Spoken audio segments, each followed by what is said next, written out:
जय हिंद दोस्तों, Lothar Yadav channel में आप सभी लोगों का स्वागत है। अभी हम लोग इसके पहली वाली वीडियो में फ्यूचर इंडेफिनिट के बारे में पढ़े थे। आज हम लोग पढ़ेंगे फ्यूचर के दूसरे लड़के के बारे में। कल किसके पहले लड़के के बारे में पढ़े थे, आज उसके दूसरे लड़के के बारे में पढ़ेंगे, जिसको कहा गया फ्यूचर कंटिन्यूअस टेंस। इसकी जो पहचान होती है, पहला क्या करते हैं हम लोगों का शुरुआती सीखने का तरीका ही है, पहले किसी टेंस को कैसे पहचानेंगे, वो फ्यूचर का है कि प्रेजेंट का, पास्ट का है कि प्रेजेंट का है। ठीक, तो उसके अंत में अगर कोई भी वाक्य लेते हैं, वाक्य के अंत में अगर है गा है तो फ्यूचर का है। अब उसके गा के बाद क्या आता है तो उसको देखने से तब पता चलेगा कि क्या है, फ्यूचर कंटिन्यूअस है। तो पहचान हम बताते हैं। पहचान के लिए क्या है, पहचान में लिखते हैं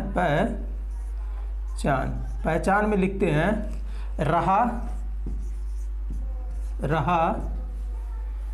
रहे, रहा होगा।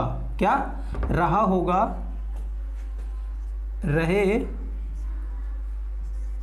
होंगे,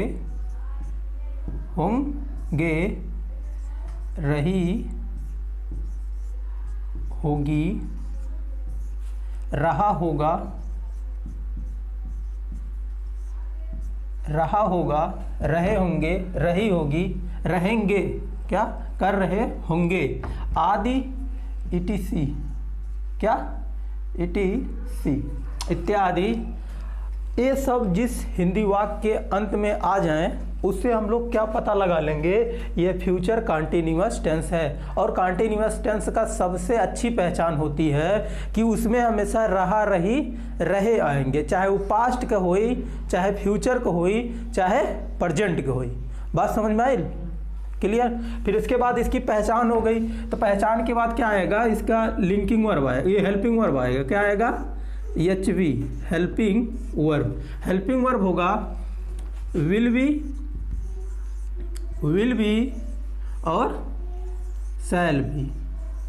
और पता है, बहुत अच्छे तरीके से बताए थे, शैल बोला हमको 2 ही लोगों को चाहिए, वो क्या बोला था, हमको 2 ही लोगों को चाहिए, एक आई को चाहिए, एक वी, अदरवाइज सबके साथ भैया तुम रहना, विल।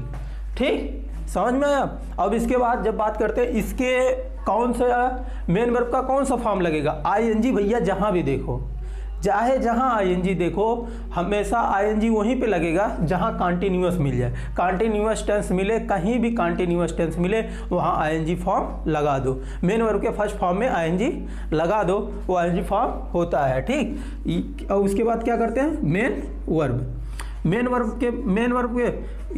मेन वर्ब जो होता है MV के फर्स्ट फॉर्म प्लस ING।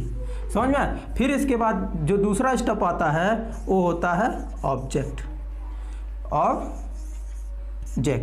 ये होता है, लास्ट में ऑब्जेक्ट लग जाता है, बन जाता है। स्ट्रक्चर समझ लो। फिर इसके बाद स्ट्रक्चर लिखते हैं और एग्जाम्पल बताते हैं।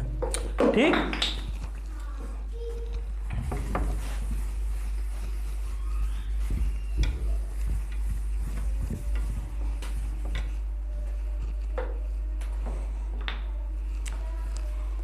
स्ट्रक्चर की बात करते हैं। इसका स्ट्रक्चर उसी के तरीके से होगा जैसे फ्यूचर इंडेफिनिट का था। पहले क्या होगा, हमेशा पहले सब्जेक्ट होगा, सब्जेक्ट के बाद आएगा शैल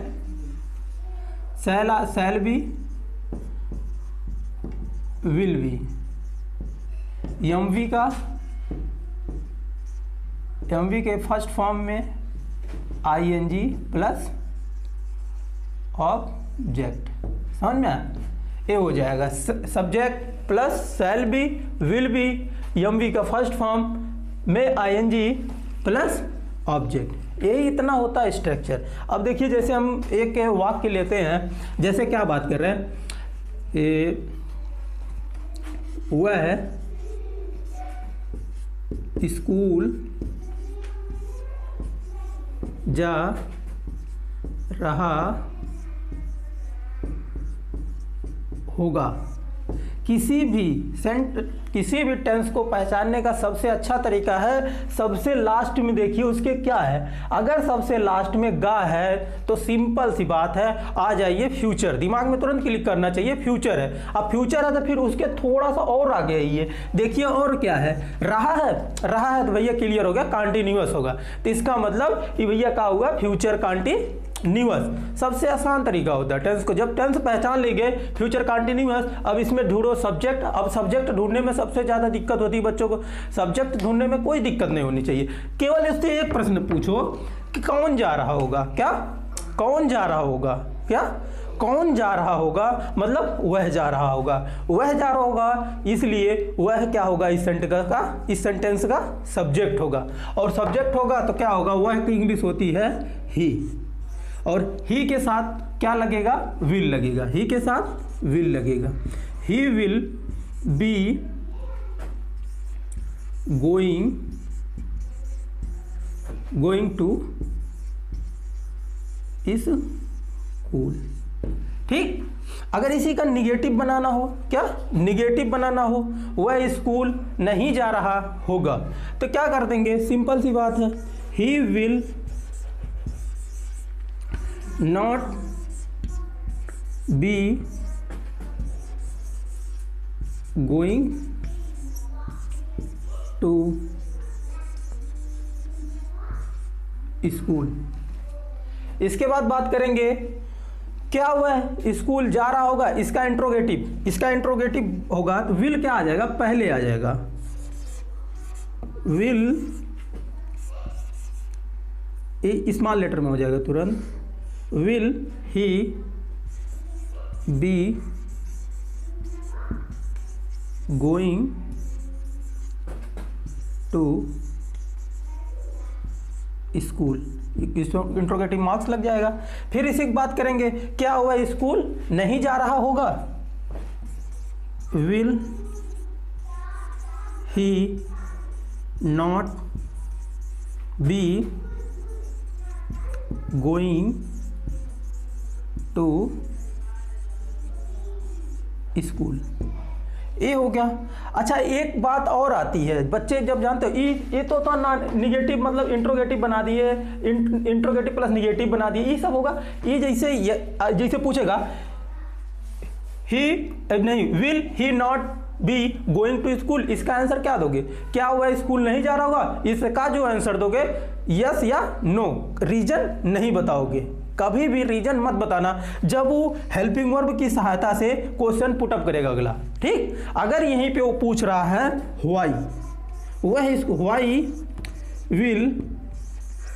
will he not be going to school, क्या school, why will he not be going to school, वह क्यों स्कूल नहीं जा रहा होगा। इसका मतलब तब आंसर देना पड़ेगा, अरे भाई वो आज बीमार है, का आज वो बीमार है इसलिए वह स्कूल नहीं जा रहा होगा। समझ में आया, ये तो क्लियर हो गया होगा हमारे ख्याल से। ठीक है। इसी तरीके का अगर यहाँ पे हम स्कूल जा रहे होंगे, हम होता तो वी हो जाता, हम होता तो वी हो जाता तो यहाँ पे सेल हो जाता। और एक बात देखने की बात होती है, बच्चे मैक्सिमम गलती वहाँ पे करते हैं जब उनको निगेटिव बनाना होता है। जब निगेटिव बनाते हैं ना तो कहेंगे क्या है कि ये पूरा हो गया हेल्पिंग वर्ब, क्या हो गया हेल्पिंग वर्ब। अब जस्ट क्या करेंगे, हेल्पिंग वर्ब के बाद लगाना है नॉट, हेल्पिंग वर्ब के बाद नॉट लगाना है तो बी के बाद भी वो नॉट लगा देते हैं, तो वहीं पे हम लोगों का सेंटेंस गलत हो जाता है। हमेशा नॉट लगाइएगा कभी भी, ये विल के बाद भी एक बात चाहे जो रहे, चाहे विल बी रहे, चाहे विल हैव बीन रहे, चाहे जो रहे, हमेशा जब भी नॉट लगेगा विल के बाद ही लगेगा। समझ में आ गया होगा।